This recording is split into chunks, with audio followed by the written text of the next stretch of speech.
Let's go on a journey. Deep in the D700. What are we looking at, Tom? So we did some maintenance on our one of our big trucks. We have many big trucks because we like big trucks. We rebuilt the power steering system on this truck because it is insanely difficult to drive with power steering that doesn't work. And so this is power assisted manual steering.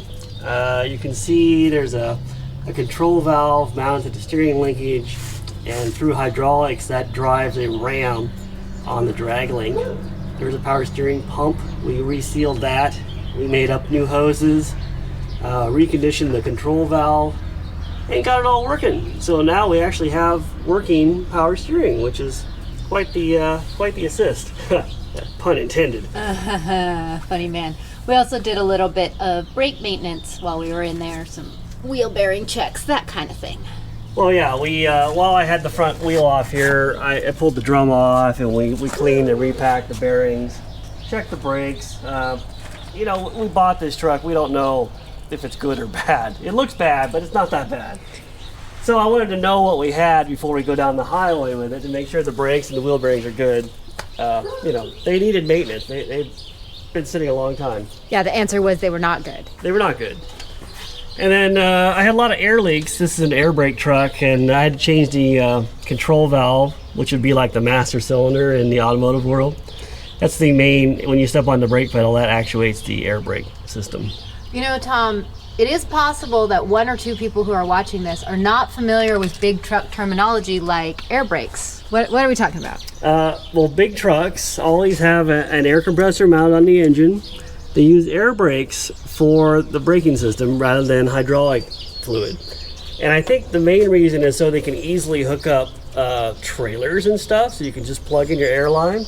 And, you know, compressed air is free, basically. Once you compress it, you've got it to use it. And it does a lot of work that hydraulics also can do. But in the big truck world, everything's air brakes because they stop bigger loads. And in general, air brakes have a safety on them, so if they fail, basically your brakes come on, right? Like unlike hydraulic brakes, where if you fail, you have no brakes. Well, in the air brake world, if they lose all the air pressure, there's a catastrophic loss of air pressure. They deploy to being on. The parking brake is a big spring, like a coil spring that will apply the brake if there's no air pressure. Air pressure keeps the brakes off. And that had been bypassed on this truck, so... Well, yeah, because it wasn't building enough air pressure. for whatever reason, between the leaks it had and possibly the compressors worn out, it was only achieving 65 psi. And you need about 100 psi to be safe.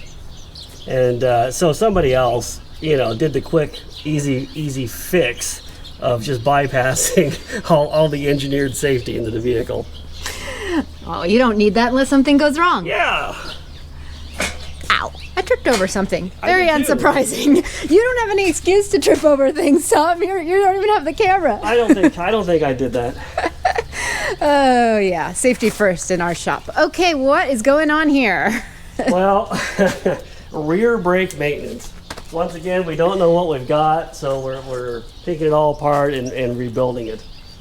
These are air brakes. This is what they call a wedge style air brake. These are the wedges that I zip tied it on, I can't pull it off. These drive into these little air brake chambers from the back side, and it will push the shoe out, one for each side. A lot of brakes have external linkage, like an S-cam style brake, but this is not that. This is called a stop master brake assembly, which means you are the master of stopping. Clearly. It's a little more complicated. They're self-adjusting, and it's a lot more work to renew than the S-cam style, but once you get it done, it's more maintenance free, I think. Some big truck guys out there are probably like, that guy don't know nothing about air brakes. Let's look over here at let's talk about, these are the spring brake assemblies. In here is a giant coil, well, giant, it's a coil spring, a very high tension coil spring, and air pressure keeps it compressed. So if you lose your air, the spring will expand and apply the brakes through this tube on that little push rod. And this thing with the with the threads here, this screws into the backing plate on the brake assembly. It has two on the rear. This is the standard service brake, and there's also another one that piggybacks on this one. So it's like dual diaphragm braking. These are very old rubber-ish brake hoses.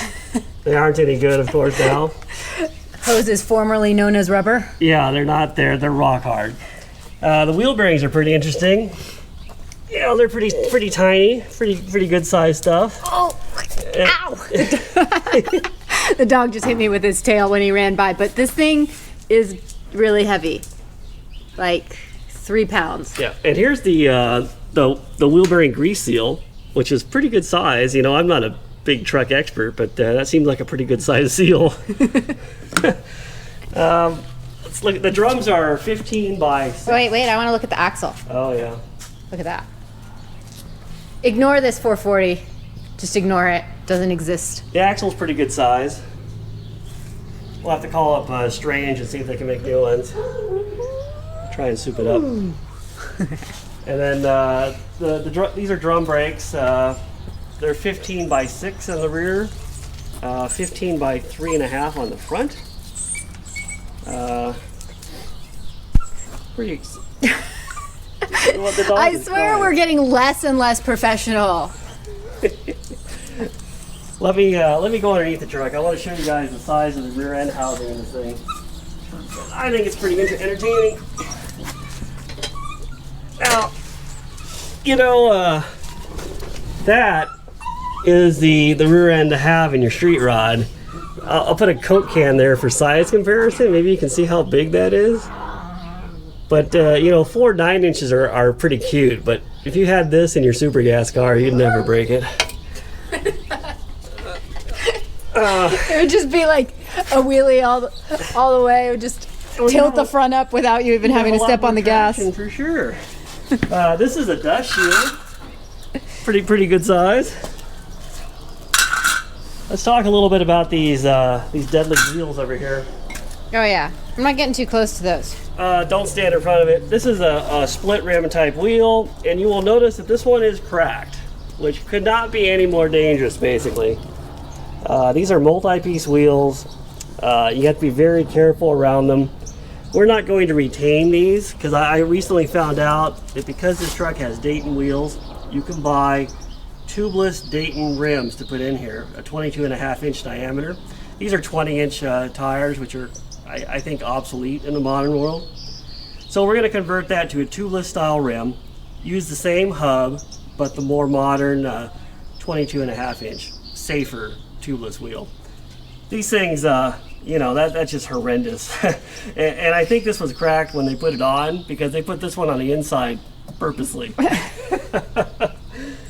But you know, do a little maintenance around here, trying to fix things up while I got the time to do it. Yeah, you know, and no time like the present. And I will also comment that the hub and brake drum assembly is so heavy, I had to use my cherry picker to take it off. Well, speaking of things being so heavy, you actually went and purchased a new jack just to be able to lift the back end of this truck up. Oh yeah, that's a pneumatic truck jack. Actually, it's new. It's from Craigslist. That's an Italian-made jack. It works really well. The capacity is 101,000 pounds on its lowest setting. So that's like, I can't even do the math as to how many stands you could pick up with that jack. Well, it's a lot. He weighs about 8 pounds. It would be a lot of wiener dogs, yes. Its capacity at the tallest setting, which is what it's at now, is 33,000 pounds. So, pretty stout jack. How much do you think the truck and car weigh right now? We're probably about 15,000, I think. We could pick up another truck on top of this truck. Well, I plan on getting bigger trucks. All right. Well, as soon as that occurs, we'll be back with another video. Yeah, there you go. A little update.